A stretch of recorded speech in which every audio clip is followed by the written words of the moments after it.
নমস্কার বন্ধুরা, আজকে একদম অন্য বিষয় নিয়ে আপনাদের সঙ্গে কথা বলতে এলাম। তো বলার আগে কয়েকটা জিনিস আপনাদেরকে দেখাচ্ছি। তো ফার্স্ট সেটা হচ্ছে দেখুন, বুঝতে পারছেন জিনিসটা। সেকেন্ড যেটা দেখাচ্ছি সেটা হচ্ছে এই দেখুন,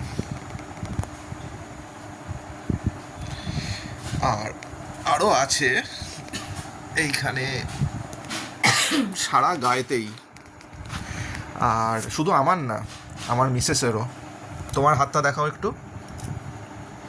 এই যে হাতটা ফুলেই আছে। হ্যাঁ, হাতটা পুরো ফুলেই রয়েছে। তো জিনিসটা হয়েছে কালকে কালকে রাত্রিবেলা 8:30 পৌনে 9টা নাগাদ একটা কাজেতে আমি আর আমার মিসেস খিদিরপুর থেকে ফিরছিলাম। তো খিদিরপুরে জাস্ট বাঁকটার মুখেই যে ট্রাম লাইনগুলো রয়েছে, সেই ট্রাম লাইনের উপর আমার বাইকটা স্কিড করতেই রাস্তায় পড়ে যায়। এবং হেলমেটটা ছিল বলে মাথাটায় কিছু হয়নি, হেলমেটটা ক্র্যাক হয়েছে। আর গা হাত পায়ে প্রচুর লেগেছে, দুজনে মিলে লেফট সাইডে পড়েছি। গা হাত পায়ে প্রচুর লেগেছে, প্রচুর ব্যথা। আর জায়গা তো দেখতেই পাচ্ছেন কীভাবে কেটেছে। তো পড়তেই পিছনে বাস ছিল, গাড়ি ছিল, সব সাডেন দাঁড়িয়ে পড়ে। কিছু লোক এগিয়ে আসে। আমার কথাটা হচ্ছে এটাই যে এখন এরকম হয়েছে, ওখানে যদি 100 জন লোক থেকে থাকে, হ্যাঁ, তাহলে 2 থেকে 3 জন এগিয়ে এসছে। আর পুলিশ ছিল, পুলিশ দেখলো আমরা পড়ে গেছি, ডিউটি কর্তব্যে চলে গেলেন। যে একবারও যে জানবে যে কী হয়েছে না হয়েছে, একটা মানুষ পড়ে গেছে, দুজন মিলে পড়ে গেছে, কয়েকজন মানুষ এসছে তুলছে, কিছু নয়, সোজা বেরিয়ে গেলেন। তো যাই হোক, হয়তো ওনার কাজ ছিল বা ব্যস্ত ছিলেন। আমরা কিন্তু যে এখানে সবাই ভাবতে পারে হয়তো আমরা ওই বাকের মুখে খুব স্পিডে ছিলাম, সেই জন্য একদমই না, খেয়ে গেছি। হ্যাঁ, সেটা একদমই না। আমরা ওই বাকের মুখে জ্যাম ছিল বলে, বাস ছিল বলে আমরা খুবই আস্তে আস্তে আস্তে টুকটুক করে রাস্তাটা ঘুরছিলাম। আর ট্রাম তো চলেই না, আমার যেটুকুন নলেজের মধ্যে পড়ে ট্রাম চলে না। ট্রাম তো ট্রাম চলে না। আর খিদিরপুরের ওই সব জায়গাতে তো ট্রাম বন্ধই হয়ে গেছে। যদি বন্ধ হয়ে গিয়ে থাকে, ট্রাম লাইনগুলো কেন রয়েছে সেটাও জানা নয়, তুলে দিতে পারে। তো ওই যারা বাইক চালায় তারা ভালো করেই জানে যে এই ট্রাম লাইনের ওপর বাইক বা গাড়ি কত স্কিড করে। আমাদের অ্যাক্সিডেন্টটা তো মেনলি ট্রাম লাইনের মধ্যে চাকাটা আটকে গিয়েই হলো। হ্যাঁ, তো বাইকটা ওখানে আটকে গেল, গিয়ে পড়লাম।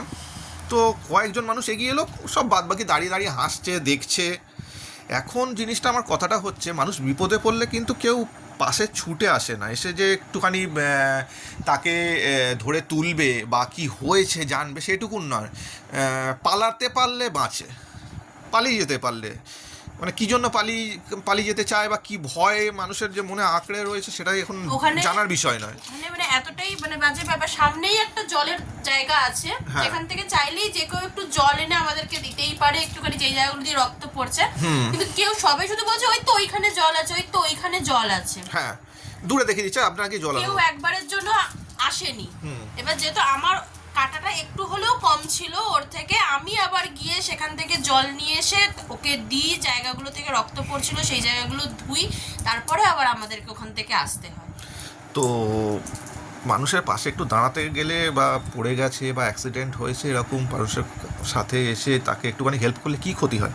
আমি তো করি, যেরকমভাবে পারি মানুষকে সাহায্য করার চেষ্টা অন্তত করি।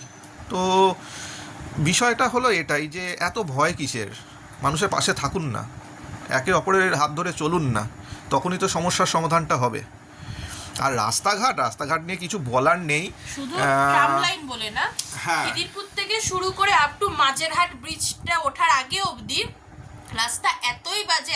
জ্যাম তো সবসময় থাকে ওই রাস্তায়, কোনোদিন আমি জ্যাম ছাড়া ওই রাস্তা দেখি না। আর রাস্তা ওই সারাদিন ধরে মেট্রোর কাজ হচ্ছে বলে এতটাই বাজে হয়ে থাকে রাস্তাটা, মানে জল জমে থাকলে যে ওই রাস্তায় যায়নি এর আগে, তার অ্যাক্সিডেন্ট হবেই। হয়তো বলতে পারে যে ওখানে মেট্রোর কাজ হচ্ছে, রাস্তা ওই জন্য হতে পারে রাস্তা খারাপ হচ্ছে, কিন্তু আমাদের এই ডিএস রোডের এই দিকটাতেও হয়েছিল, কিন্তু এতটা বাজে রাস্তা মনে তখনও ছিল না। এই যে গাড্ডাগুলো রয়েছে বা যেগুলো হয়ে রয়েছে, ওগুলো তো মেকআপ করা যেতেই পারে। এর জন্য কি মানে প্রাণটা দিতে হবে? মেট্রোর কাজ তো রাস্তার মিডিল করে হচ্ছে, তো রাস্তার দুই ধার পুরো একদম ওরকম খানাখদ্দ হয়ে থাকে, কেন জানি না। যারা মানে এইসবের জন্য আছেন একটুখানি সারিয়ে দিন না, আজকে মরতে মরতে তো বেঁচে গেছি। দুজনেরই পুরো বা সাইড ফুলে আছে, এই সব সাইড জানি না ছবিতে কতটা বোঝা যাচ্ছে, যেহেতু মাথাটা এইভাবে পড়েছিল, পুরো মাথার এই সাইডগুলো ফুলে আছে। তোমাদের দাদারও সেম জিনিস, পুরো কোমর টোমর সব ফুলে আছে, মানে বিভৎস যন্ত্রণা করছে। আজকে টিটেনাস নিলাম, এইসব জায়গাগুলো যা যন্ত্রণা করছে না বলারও কথা নয়, মানে হাত ফাত ফুলে রয়েছে, নাড়াতে পারছি না, খুব কষ্ট হচ্ছে। না থাকলে হয়তো আজকে বাড়িতে বসে এই ভিডিওটাও করতে পারতাম না আমরা তোমাদেরকে, যেটা জানাচ্ছি এতক্ষণ হয়তো হসপিটালে ভর্তি থাকতাম, কারণ মাথা যে হারে পড়েছিল দুজনেরই মাথাটা ফাটতো।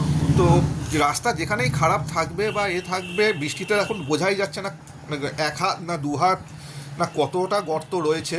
তো যারা আছেন তারা একটু রাস্তাগুলো একটু মেরামতি করুন। বাইক নিয়ে যাচ্ছি, কাজেতেই যাই, তাড়াহুড়ো থাকে, আবার ধীরে ধীরেতেও যেতে হয়, সব সময়েও চলে যাচ্ছে, সব কিছু মেনটেন্স করে যেতে হচ্ছে, তবুও গাড্ডায় পড়ছি, নিজেদের ক্ষতি হচ্ছে, বাইকের ক্ষতি হচ্ছে, রাস্তা দিয়ে যারা হেঁটে যাচ্ছে তাদেরও ক্ষতি হচ্ছে, মানে প্রাণ হাতে করে হাঁটতে হচ্ছে। একদম নতুন বাইক, 6 মাসও হয়নি আমরা বাইকটা নিয়েছি, সেই বাইকটার খুবই বাজে হাল হয়ে আছে। কালকে পড়ে গিয়ে আমি হাত এইভাবে আপনাদের সাথে কথা বলছি না, হাত মুড়তে পারছি না, এতটাই ব্যথা। তো একটুখানি কেয়ার করুন সবারই। এই ভিডিওটা যদি আপনাদের মানে যারা এইসব রাস্তার কাজ নিয়ে থাকেন, এই এদের লোকের কাছে যদি গিয়ে থাকে, তো আপনাদের কাছে একটাই রিকোয়েস্ট, রাস্তাটা একটুখানি ঠিকঠাক রাখুন, আর ট্রাম লাইনটা দয়া করে তুলে দিন। আজকে আমরা ট্রাম লাইন কাজে লাগে তো তুলে দিন। মরতে মরতে বেঁচেছি, কিন্তু সবসময় সবার ভাগ্য একই রকম থাকে না। পুরো পিছনে পুরো বাস ছিল, বাস ট্যাক্সি দাঁড়িয়ে পড়েছে বলে বেঁচে গেছি। সাধারণ মানুষের কাছে তো ভিডিওগুলো যাবে, তাদের কাছে একটাই রিকোয়েস্ট, পালিয়ে যাবেন না। কেউ পড়ে গেলে তাকে হেল্প করলে কখনো পুলিশ কেস হয় না।